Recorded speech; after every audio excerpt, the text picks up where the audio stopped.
So the king and Haman went in to feast with Queen Esther. And on the second day, as they were drinking wine after the feast, the king again said to Esther, "What is your wish, Queen Esther? It shall be granted you. And what is your request? Even to the half of my kingdom, it shall be fulfilled."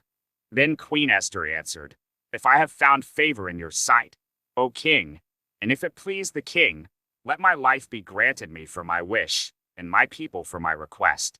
For we have been sold, I and my people, to be destroyed, to be killed, and to be annihilated. If we had been sold merely as slaves, men and women, I would have been silent, for our affliction is not to be compared with the loss to the king." Then King Ahasuerus said to Queen Esther, "Who is he, and where is he, who has dared to do this?" And Esther said, "A foe and enemy, this wicked Haman." Then Haman was terrified before the king and the queen. And the king arose in his wrath from the wine drinking and went into the palace garden.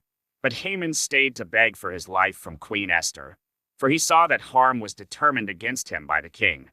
And the king returned from the palace garden to the place where they were drinking wine, as Haman was falling on the couch where Esther was.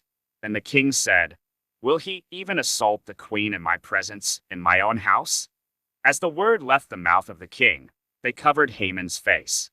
Then Harbona, one of the eunuchs in attendance on the king, said, "Moreover, the gallows that Haman has prepared for Mordecai, whose word saved the king, is standing at Haman's house, 50 cubits high."